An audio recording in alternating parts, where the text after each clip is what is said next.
Evening folks, in this video we're going to look at the wave output of the Korg NTS-2. This video is a bit chaotic because I'm actually sort of trying to do useful things with it with my little modular systems, and so the main body of the video is that. But let me give you the information here and now. So if you only need to watch the first 2 minutes, these are the first 2 minutes to watch. So in the previous video, I was talking about how this is an oscilloscope. That was really cool. Now, its wave abilities are unbelievable. This is a very, very, very versatile little machine. So it has both a sort of a left, or it's sort of, well, has two channels of output it can do, like, you know, channel 1 and channel 2, and it can output they're not sort of linked, you know, they're sort of discrete, separate outputs. I have some notes to help me get through all these. So it can put out waves, it can put out sine waves, square waves, triangle waves, and the two types of sawtooth waves. It can also put out an LFO wave, similar deal, LFO sine, square, triangle, saw. It can sort of do constant in LFO mode, constant, or it can do momentary, as in I hold my finger on the start stop, and it just sends out the wave or not, or it can just do one shots and just go blop blop blop.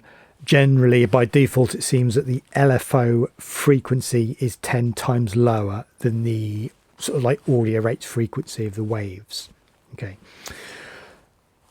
And obviously, so, you know, so I can have the left channel putting out a sine wave that I can do something interesting with in a modular system, and the right channel can be putting out a square wave LFO. It's very cool. What else will it do? It'll put out noise, both pink and white. And again, I can have pink noise coming out of left and white noise coming out of right, if that was something I wanted to do. It can put out a pulse. So essentially, you can set the BPM using this little encoder, and it can so basically it'll also work as a clock. And again, I've got independent left and right. So the left can be putting out clock, while the right puts out an LFO. Like I said, very cool. It'll also put out an envelope. Not sure how I'd use that. I'm not sure it's like an envelope generator, like my ADSR envelope. I need to read that part of the manual. That's phenomenally versatile. I mean, obviously I'm surrounding myself by my little modular setups here. But in terms of things like clocking a volca, for example, it can do that. Sending LFOs to sort of, you know, the Behringer synths, you know. So, you know, here's my neutron. We could send LFOs to the patch bay of the neutron, or clock, right? Or even waves, and then process those waves through the neutron, through the delay and the overdrive circuits in this. Super powerful. So that's a very, very quick overview summary of the wave output of the Korg NTS-2. In the my laptop's not plugged in. It's going to run out of battery in a minute. In the main body of this video, we'll try again. We'll try and use this to do something useful with my little modular setup. We'll finish up doing amplitude modulation. So if you're interested in that, well, I'll put a bookmark or a chapter. I'll put a chapter in. That's pretty cool. That's pretty cool. All right, let's get into the main body of the video. Cheers.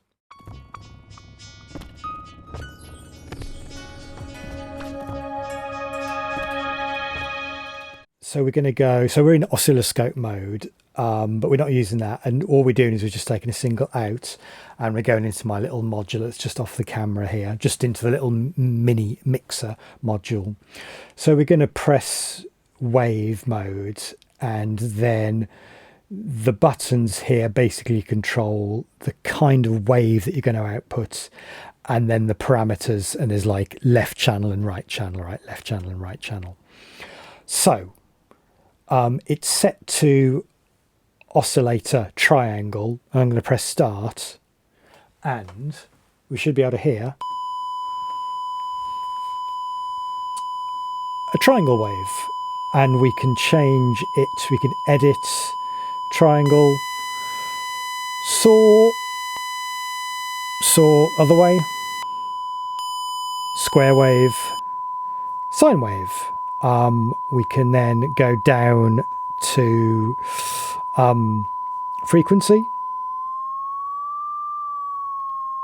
and tune the pitch of the sine wave. And there's also, I think that's, I'm sure this is this is shape, not sharp. So some ability to change the shape of the wave, and finally some ability to change the I think that says phase. Phase makes sense, so you can see that the wave shifts, although not hearing anything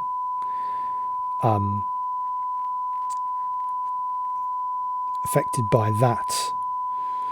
So that's cool. So it'll act as a very basic sort of synthesizer, or at least a noise making machine. But it's not just that. As well as oscillator, it can put out an LFO, and again we can change the LFO shape from square, sine, triangle, saw, pulse. That's pretty tasty. Saw both rise and fall, and then obviously I guess we can change the frequency. Let's put it back to 100 hertz. So obviously by default the LFO frequency is 10 times lower than the oscillator frequency. But I guess, I mean, there'll probably be upper and lower limits, but I guess we could take the LFO frequency up into sort of more audio rates, although obviously we are hearing it. So you might say it is in audio rates already. And we could probably take the oscillator frequency down into more of an LFO territory. So I guess this is just kind of roughly kind of binning the frequencies. What else can we do? Oscillator, LFO, noise, and we have the noise of the white variety and the pink variety. And we have pulse, which I guess we can be using this as a clock signal. I'm guessing. Do correct me if I'm wrong. Right, because it's set by 120 BPM as default, and we can drop that down to 90 BPM, say. Okay, or we could go into drum and bass territory, 149.5. Okay, stop. And it also has an envelope as well, which you can't hear. Because I guess that's just for like, well, yeah, I'm not sure how or why I'd use the envelope output. Need to think about that. Do tell me in the comments. So that's the wave output, and we can have obviously two different outputs. So I could have another output doing so. I could have one output that was giving me an LFO, another output that was giving me a kind of clock. That's really cool. That's really cool. Let's think about something useful we can do with this. So the Behringer 150 module, which has an external clock in, which we can see is just happily flashing by itself, and we can change that manually. So we can see it start to flash very quickly because we can change the clock rate. Okay. Now over here we've set channel 1 of the wave output, which is this black cable, to be a pulse at 90 BPM. So let's put the external clock in from the NTS-1, and we see that the LED isn't flashing anymore because we haven't set the NTS-1 going. So let's set that going.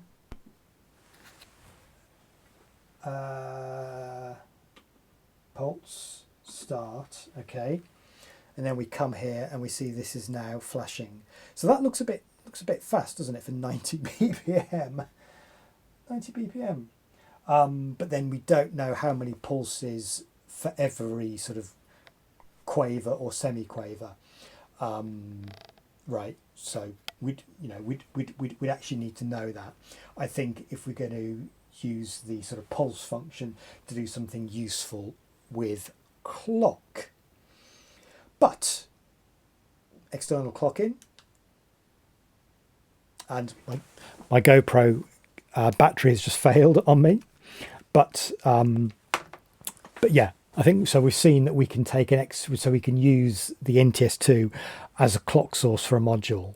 Okay, so now we're sending the clock out of the NTS-2 into our Behringer 150 module, and then the clock out is going into my sync in of my volca drum, and then just the audio is just going to my little mixer of my little modular. And so now, so I've set the NTS, I've set the NTS-2 to 80 BPM. Let's change the tempo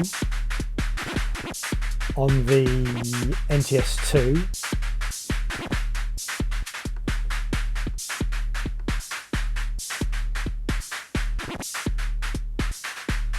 So that's 60 BPM now.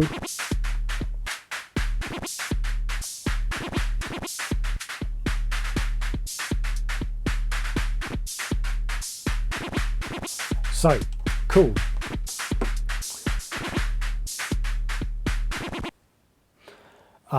Or probably,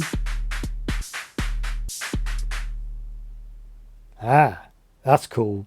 So I can start and stop sending the pulse, and because I'll see it as clock, the drum machine also stops. That's very cool. That's very cool. We're starting to do something useful here. Okay, so now what we've got set up, the DAW is sending out a little arc pattern to brains. And we can use our NTS-2 to go to my left channel.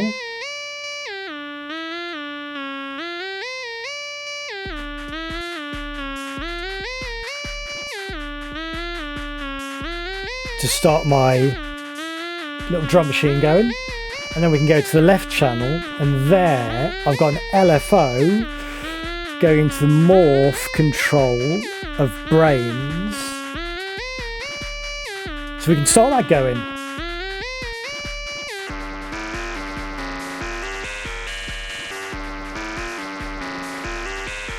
So that's a square wave LFO. And we can change the shape of the LFO. Sine wave. And we can change the frequency of that.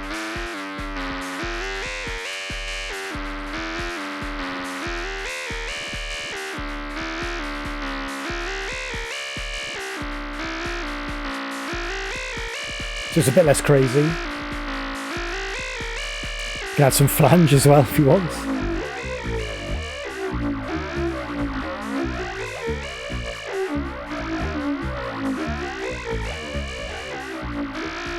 That's introducing some weird timing effects. And then we can stop the LFO. And we can stop our clock. Obviously the sequence is still going. Now, what I've not been able to figure out to do is then send clock. Yeah, see, I can't send clock to the NTS-2 2 to say start sending out the pulse when I press go, which I could do with standard MIDI. And that would be a smarter way to do it, right? So I'd go MIDI through from the MIDI CV converter into the drum machine, and then make sure the DAW is sending clock. So then the drum machine will just start firing off. So, you know, that's not the best use case, but I think it shows how some of those outputs can be used in a kind of little modular setup. One final experiment for this video. So I've got the LFO output of the right channel, set to LFO, to square wave LFO. The cycle mode is set to push, so it's only going to send the LFO when I keep my finger on the start stop, and that's going into the CV control of my voltage controlled amplifier, and the DAW is sending that little ARP to my Doepfer basic modulator. So what that means is we're sending no CV to the voltage controlled amplifier, and then when we press start, the voltage controlled amplifier is going to open up, albeit in a square, you know, fairly fast square wave pattern, like open close, open close, open close, open close, open close, open close, right? While my finger's on the start stop button.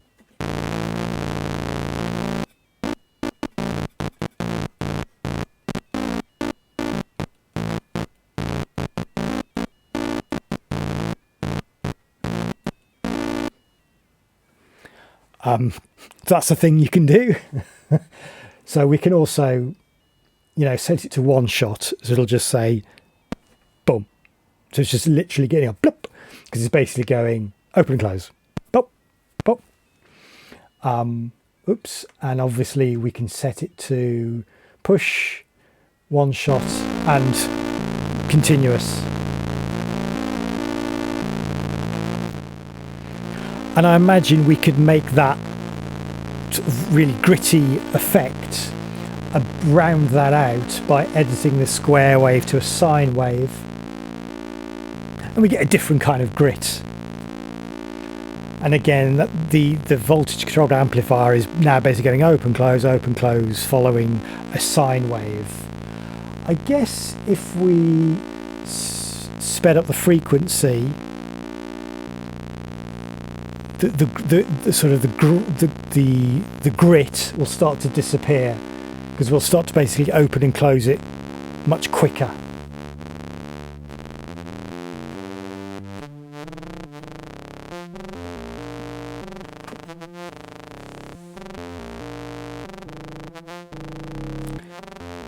Interesting. Don't know whether you'd want to do that, but